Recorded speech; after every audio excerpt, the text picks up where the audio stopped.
This is the Simply Love Jesus podcast, where we explore life and faith through the lens of one question: what does it mean to simply love Jesus? We're here sitting at Fabiano's enjoying a meat lovers with the pioneer Caleb Davis. Yo, getting some pizza. So we apologize for the long pause in between the conversational series and this series. And this series is entitled Toxic Relationships with God. And reason why we wanted to do this series is because a lot of times sermons don't really specifically tell us about the toxic relationships and health and patterns. So we just feel it upon ourselves to talk about it, and because how we love God and how we love people is a relationship of how we love God. So and you can find that in a Simply Love Jesus book, but that principle goes a very long way. So we have to look at how our relationship with God is, and also how our relationship with people are, because the healthier it is, the more productive we'll be and the more kind we can be and just simply love people. Yep. No, that's good. Well, again, so glad for you guys to be here on the podcast. So excited that you're listening. Some of you guys have been listening for a long time, and I just want to let you know how grateful I am for you. Like, you've been chilling with us since day one, listening every time we put out a new episode, and we want you to know that your time is valuable to us, and we just want to make sure that as we move forward as a podcast, as Adrian begins to take over and begins to run this thing, that we are providing value to you, that we are offering you things that are equipping you to have a deeper relationship with God, and ultimately that our hope is that through our podcast that you would begin to live in the way that Jesus intended for us to live. That is one of our number one goals, and I'll say that one more time. We want to equip and empower you to live the way that Jesus intended for you to live. But that being said, Adrian, I'm going into this blind, so what do you got for us today, man? You gotta teach me now. I am the student, and you are the master. Right. So excuse me as I eat this pizza. Get some bacon. Yeah, meat lovers is the best. So we're gonna start in the very first pages of the very first book of the Bible. Ooh, why we starting there? We gotta start in the beginning, know where we're going. But why? Why? Because that's the very first episode. Yeah, And but why does it matter? Why does it matter that we should start in the very first pages of the Bible to understand this stuff? Like, why we gotta start there? Why can't we just start anywhere? No, because we have to start in the beginning, because it's a journey. We have to take people at the very beginning. We have to stitch it along together. You can't. But why is it we can't just start in, like, John or Matthew or something like that? Because I believe that we would miss the very first relationship that was toxic. Yeah. So yeah, I think even to your credit, it's the idea that, like, when we read the Bible, I wouldn't pick up a normal book and I wouldn't just start halfway through, right? But we treat the Bible the same way. yeah, So I think to your credit, and a great reason to start in the very beginning is because the Bible is a giant narrative. And if we want to understand that whole narrative, we got to start at the beginning. Because when we journey through, we learn so much along the way. We don't just start our life halfway through. We start it when we're born. Well, our life starts at conception, but we start at, we're developing since the very beginning. Since we were a little seed, we grow and we blossom, and then we are birthed into the world, and we have a whole journey. And the same with the Bible. It's a big journey. So yeah, that would, to your credit, that would be definitely a good reason that we're starting right here in the beginning. So what about Cain and Abel? Did you feel like was a good place to start for that? just about how God looked upon Abel's blessing and offering with favor, and he Well, didn't look who is upon Abel Cain's. anyways? Well, I know who Abel is, but someone listening may not know who Abel is. But, Very true. yeah. Cain and Abel are the sons of Adam and Eve, the first man and woman Ooh. from the Garden of Eden. Fancy. So Cain is the oldest, and Abel is the youngest. Okay. So we're starting in what? Where are we starting in Genesis? We're starting in Genesis chapter 4, Okay. verses 2 through 16. Okay. So what's happened so far?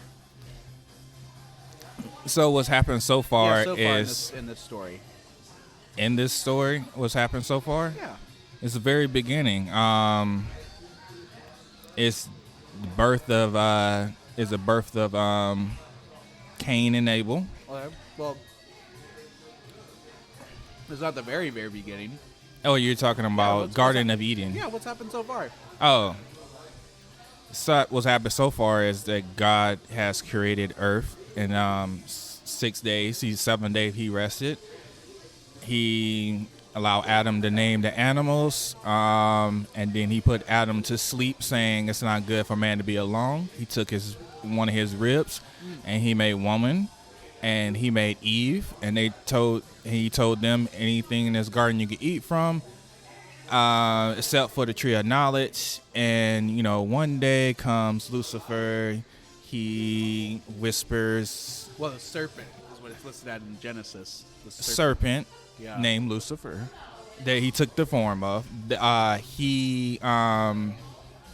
He started talking to Eve, and he got her to pick from the tree of knowledge and gave it to Adam, and then Adam gave his acknowledgement for them to both eat it.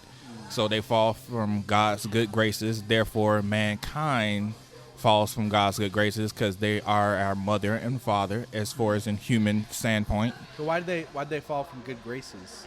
They fall from good graces because that was the first time that they were lied to by Satan, but also they were tricked into going against God's will, because God told them specifically, you can have of any tree except for the tree of knowledge. So they were deceived, but they made a decision.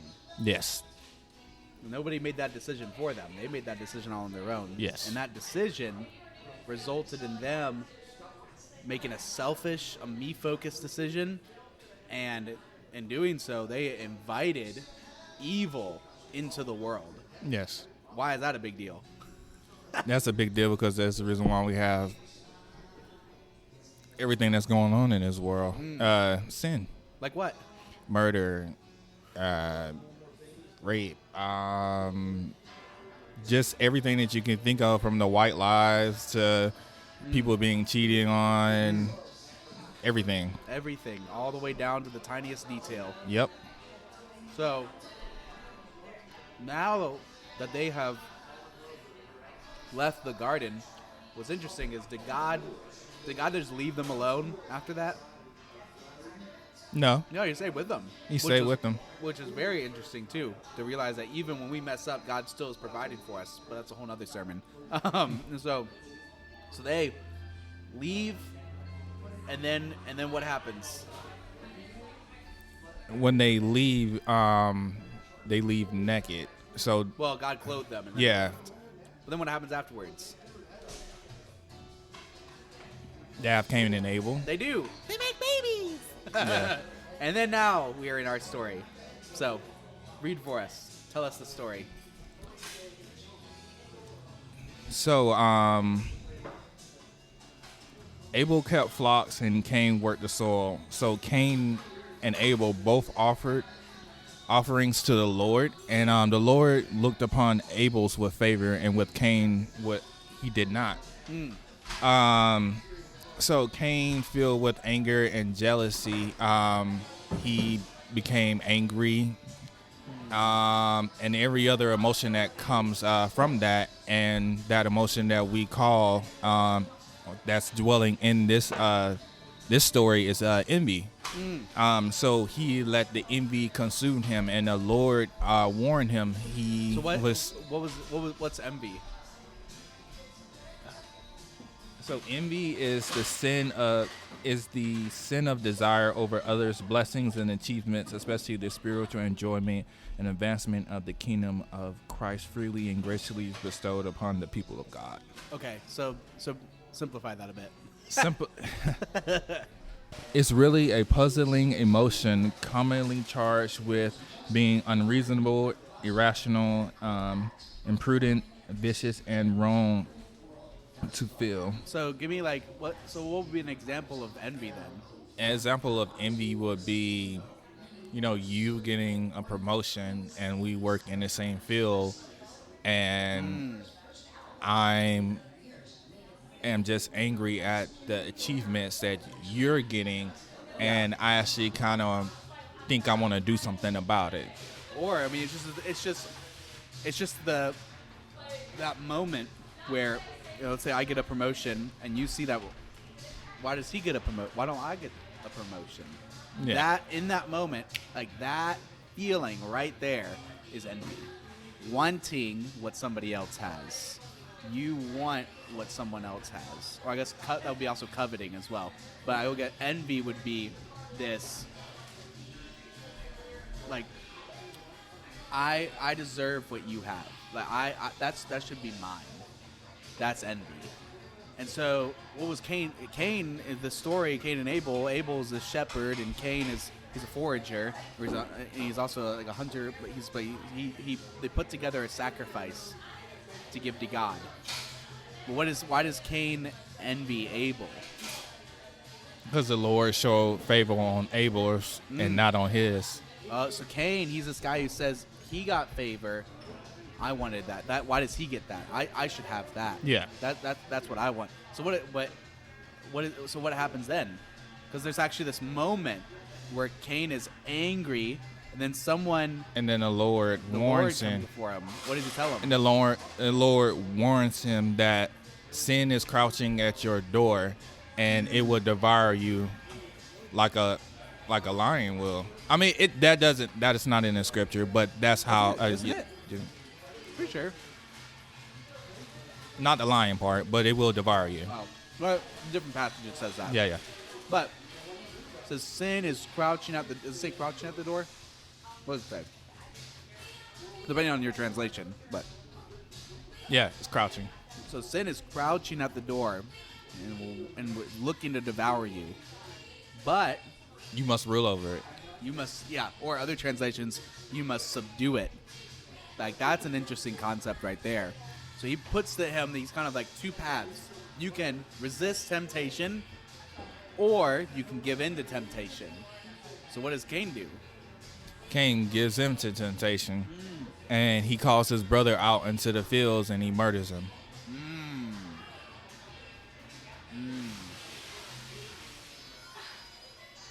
What do you think about that? So what I think about that is that I think too often we fall into temptation to go against what God has warned us against. And a lot of times that gets us in unnecessary trouble and paths that we shouldn't be beating down, but also that creates a toxic pattern of how we would view people and God, honestly. How so? How so is in the fact that we think that it's so me-centered, thinking we should have what somebody else has. And God even warned Cain, and as he's warning Cain, and as we read the Bible, and as many others are reading the Bible, that warning is to us as well, that what we're feeling, that temptation, that envy, and every other emotions that we will cover in other episodes, that if you give into that, then it will devour you. God, you can be saved from that, but God is also warning you so you won't have to go through that as well. Because once you go through it enough times, us as human nature, we develop this pattern. And patterns, and patterns turn into habits, and habits are very hard to break. Yeah. So how does this play into our relationships, like with people? Because envy is definitely a prevalent symptom to having a toxic relationship with other people. How do we see that play out? Well, we can see that play out with if you're envious of another guy's girl, or how the relationship is going, and you're not saying that you want what they have, because that's kind of like maybe like a healthy jealousy or something like that, but you're saying no, like I want that woman, and I have to figure out a way to get her. And that's taking something of somebody that is not yours, or the relationship in itself. So you're going in with the mindset of destroying or breaking up someone else's home that they're developing, just so you can take their mate. Yeah. Yeah, because envy is really, it's surrounded around possessions, usually. It's usually surrounded around possessions. And so with envy, you can see that, like you said, in relationships where, they have something and I want that. I want that for myself, but not like in a healthy, challenging way, but in a unhealthy, since I can't have it, I'm going to break them up. Mm-hmm. Or you can see this in other aspects through like a job, a promotion, like someone gets a promotion and you want that. So you set out to sabotage their new position. I have the hiccups. We see it play out in a lot of different ways. Even as kids, how do kids see envy? Like, how do you see it play out in kids? Because I think that's something all of us can relate to. Because we all grew up at one point. Many of us, we see this in other kids, how envy plays out all the time. How that plays out, you can really see it as in kids, say Johnny gets a new toy and Steve doesn't like it. And Steve is like... Or Steve wants that toy. Yeah. So that's pretty much how it is. Typically, a brother or sister, they get new toys, and then the sibling is like, I don't like that. And they typically go up, take the toy from their other sibling, and then the other sibling start crying. Personal experience. They either push the sibling, or they just hit the sibling. And he's talking from experience right here. This actually happened yesterday. He just beat up his brother. Yeah. But they would take the toy and run because they don't want to get in trouble from their parents. Yeah.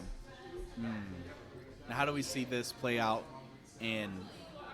How does envy create a toxic relationship with God? It creates a toxic relationship with God because we fall into the temptation and we think that we can take what we want and what's ours, and then once we know that we do take it and it's in our hands, we feel horrible about it, or it's not what we want, and then we run from God, aka our parent, because we're about to get some real discipline that we could have avoided.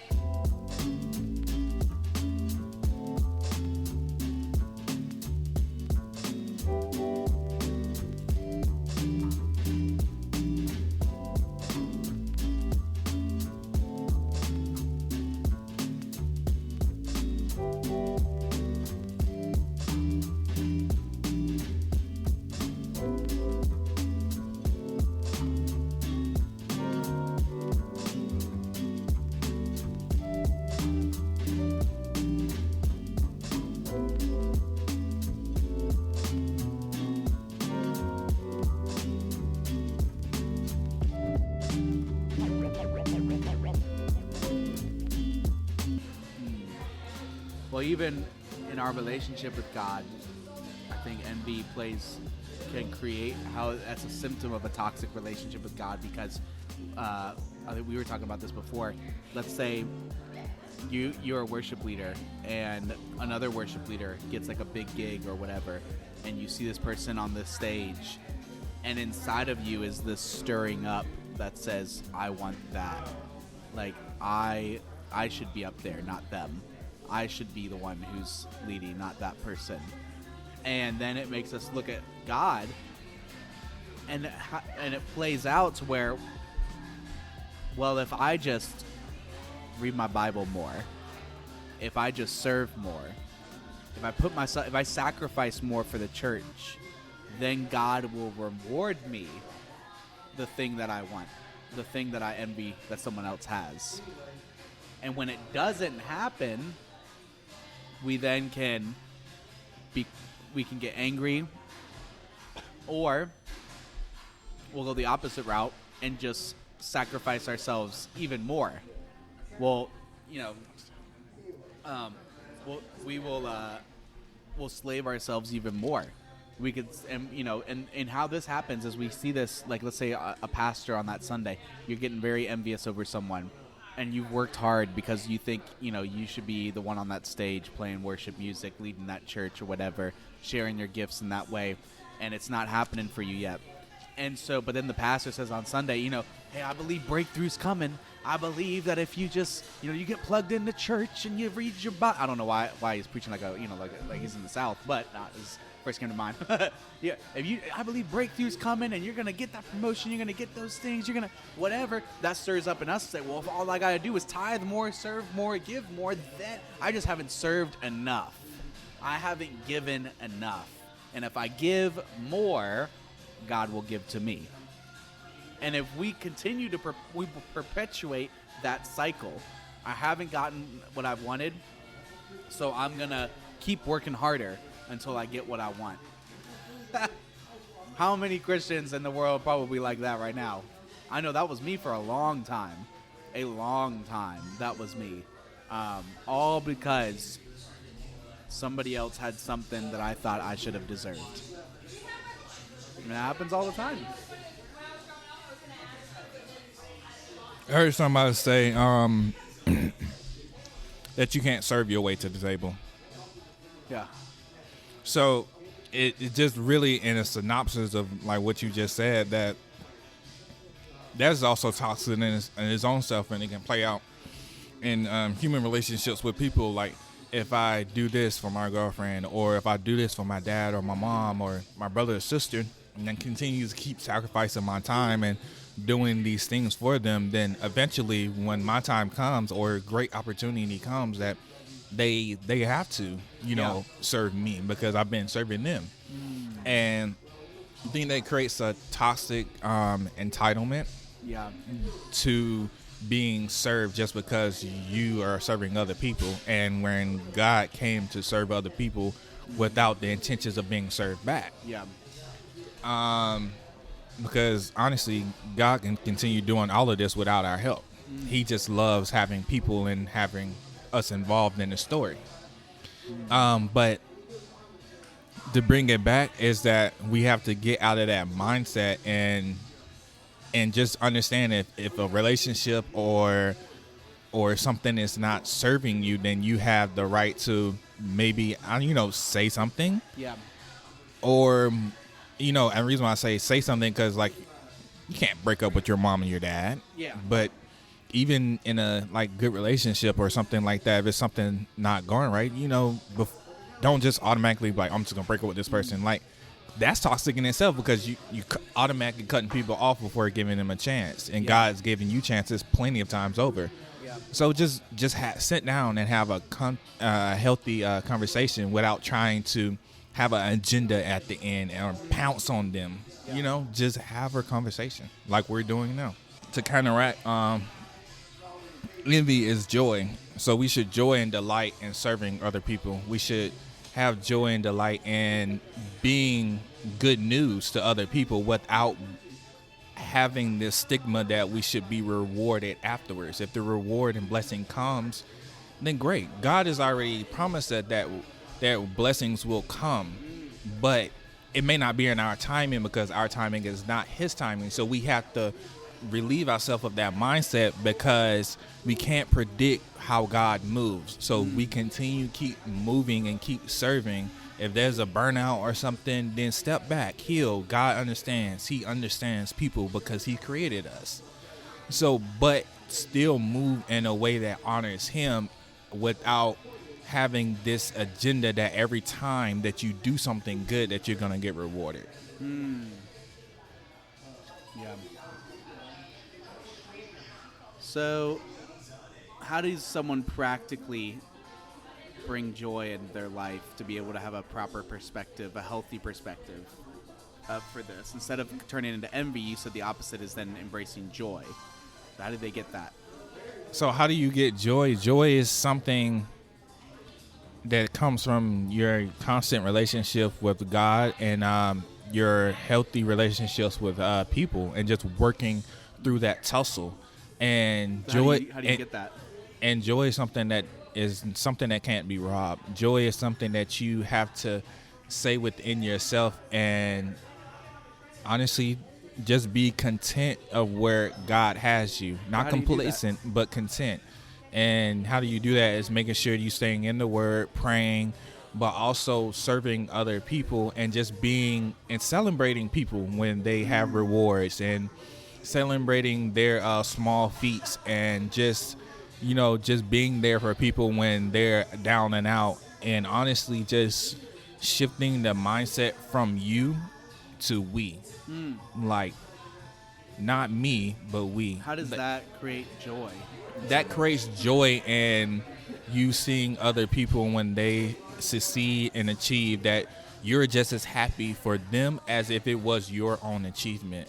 And the way that you do that is that you constantly have to break down this selfish centered me that is all about me. And if you have to say that, if you have to have a prayer to take that from you daily, then that is what it is. Some people talk to themselves in mirrors. Some people do it by just, writing it out. There's a lot of applicable ways that you could do it, but Like that what?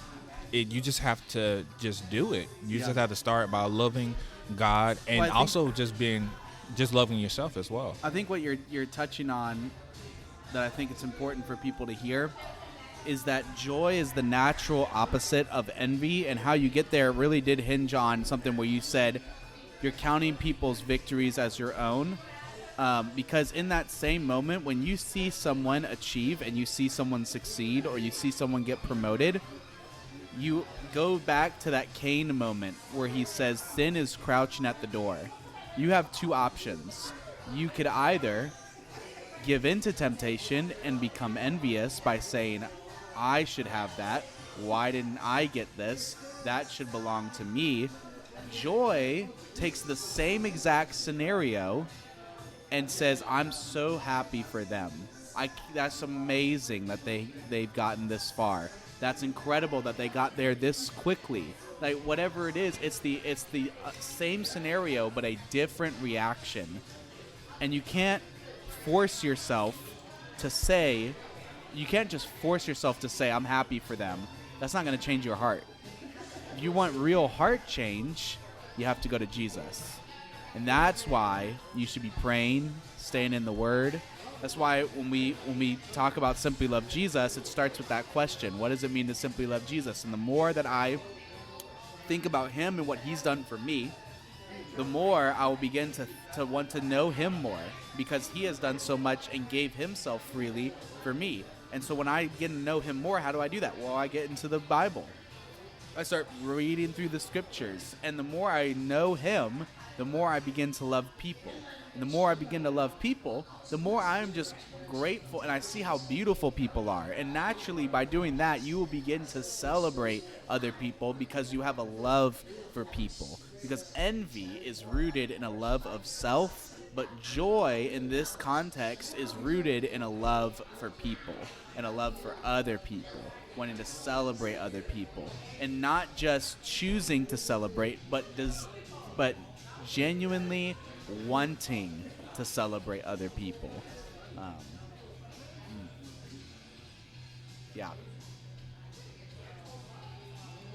And that, people, is the reason why he's a pioneer. Oh man. But yes, it has to be, that vocab word is desire. It has to be a desire. It has to be burning. That once you reflect on how God has done so much for you, that, like you said, you have no choice truly to accept the fact that you're not deserving of that as you think you are. Because once you really peel back the skin, not in a negative way, picking at yourself, but in a very reflective, positive way, saying like, honestly, I really don't deserve this. Though my works may say it, God doesn't work off of how much work we put in. Well, he does. Faith without works is dead. But I'm saying, like, God does not, as he said about David, God doesn't judge the outward appearance. He looks at the heart. yes. Yeah. So you can be working and have no heart. God is not going to bless that. Ooh. So you have to have heart and you have to have work ethic. It has to be working like a choo-choo train. Your work should be an overflow of your heart. What you do is always an overflow of the heart. And you may be doing good things, but if your heart's in a bad place, you're only doing good things out of spite. You're not actually doing them out of a desire to bring healing to the world. And then that again is another selfish thing. Yeah. Because you want to be the helper, or I think maybe we can talk about this in another episode, the Messiah complex. Yeah. Yeah. That's good.